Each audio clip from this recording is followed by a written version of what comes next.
Ariel Helwani in Phoenix, Arizona, just days away now from UFC on Fox 13, alongside Alistair Overeem, who meets Stefan Struve this Saturday, live and free on Fox. And you know, when I found out that Alistair Overeem was going to be here, I was so excited to see my old friend, yet I got the coldest reception ever from you. No. It appears as though you are unhappy with me. Why?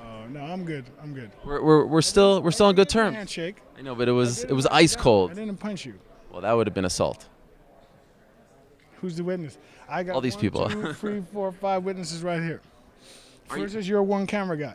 Yes, well, that's actually the most important witness. That would be, what do you call it, acquittal? How do we get to this point where you're threatening me? What do you call it? Now you've become a real American, right? Now you're threatening lawsuits. Exactly. And I upped on my legal team, so we're good on that factor. Okay, well, it's good to see you, regardless of how you feel. What are we feeling? What kind of mental state are we in? That's always the big question with you going into this fight. I'm very positive, very happy. I did everything right, and here we are. It's already almost fight date. I'm very in a very good shape. The game plan is there. The coaches are there. My friends are here. Everything's good. Does this feel like do or die for you in the UFC? Do you have to win this fight? Welcome to America. It's always do or die. You always feel that way. Yes. You always have something to prove. Your reputation is always on the line. So you always have to do it right. And if you don't do it right, you're going to get criticisms, but that's life. Considering how the last fight went, it started off very well for you, and then of course you lost to Ben Rothwell. Do you feel like, of course every fight is do or die, but just to gain the sort of trust of the fans back, to believe that you are a top contender, do you have to do something to regain that trust? Of course. Are you feeling that? You think about that sort of thing? Because it seems like everyone talks about it as far as you are concerned, but you don't really talk about it. No, because I'm in the gym training. Yeah. And focusing on the stuff that I can do. You know what the thing is? Talking about stuff doesn't make it so. True. What makes it so? Going to the gym, shut up, and win your fight. So that's what my focus has been on. And, I was in a great shape in the last fight. I'm in a great shape now, and I'm sure it's going to come out. Have you watched that fight a lot? I watched it a couple of times. Does it bother you? I mean, it seems like the common theme where you start off really well and then something happens. Does that eat at you, and do you have any idea why? Well, you know what the thing is? It is sport, and stuff happens in sport. So unfortunately, it happened in my disadvantage. But like I said, I did everything right. I was in a great shape. You could see it physically, mentally. Everything was good. It didn't come out in the fight, but I'm very optimistic it's going to come out in this one. What was your reaction when you found out that you're fighting Stefan Struve, who's a countrymate of yours? Dutchman. Yeah, well, what was up with that? Did you like it or did you not like it? Well, I don't really know Stefan Struve that well. We shook hands on a couple of occasions, but he's a nice guy, cool kid, very motivated. No other special feeling with it.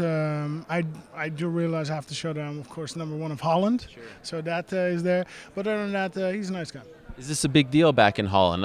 Bigger than your typical fight, because it's very rare to see two big Dutchmen going at it. Well, it has been in the newspaper. Yeah. It's not like everyday news, but it has been in the newspaper. So people back home do pay attention.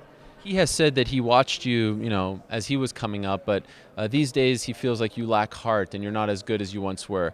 What do you make of some of the things he has said about you? Well, put your money where your mouth is on Saturday. We're going to see who has a lack of heart and this and that, et cetera, et cetera. Right. He's been going through some health issues as well. He was supposed to fight in July, didn't happen. He was out for a long time due to a rare heart condition. Do you think about any of that when you're given the fight? Like, are you just worried about this guy's, health status, because he's been through a lot? Well, I definitely was worried when I heard the news. He's a fellow Dutchman. We kind of have some similar mutual friends, this and that. So, of course, I sent him a text, how's it going? Good luck with your thing. I was very happy to hear that he was coming back, because, as an athlete, the worst thing that can happen is not losing a fight, but is getting injured and forcing you to retire. So I was very happy for him that he could make a comeback. Am I concerned about his health? Well, when we fight, obviously it's my job to take him out. Sure. But he's, I expect him to be 100%. I mean, otherwise he will not be here. This is UFC. You can't come here 50% or 60 or 70. You come here when you're at least 95. Right. How do you feel about fighting someone who's that much taller than you and has, longer reach? Yeah, that's good. I like it. You like it? Why? Yeah. I always fare good against tall guys. Yeah. I fought a couple of taller guys, and I all finished them. So that's a good thing, I guess. You know, it's interesting. The last time you were on, kind of a streak like this, that was right at the beginning of your amazing run. You know, when you won the belts, Dream, Strikeforce, and all that. Are there any similarities between that time and this time in your life? I'm trying to think of similarities, but I can't think of any yet. You know what I'm talking about, right? The era that I'm talking about, right before you went on the big run, returned to Strikeforce and all that. I think you had lost like 4 or 5, Pride and whatnot. Now it's, I think. Lost 3 fights in a row. Yeah. And then 2006, and then, or was it 2007? 2006, and then I went into heavyweight, 2007. Yeah. And then you went on an amazing run. 6-year win streak. Do you think about those days anymore, or is it a totally different Alistair that we're talking to? Yeah.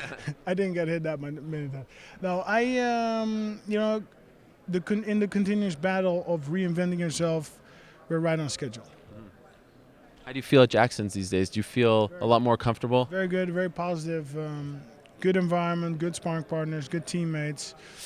I like everybody there, and it's a great chemistry that we have. Everybody's sharing techniques and everybody's coaching each other. And beginner to veteran, it's for me it's great. For me that works well.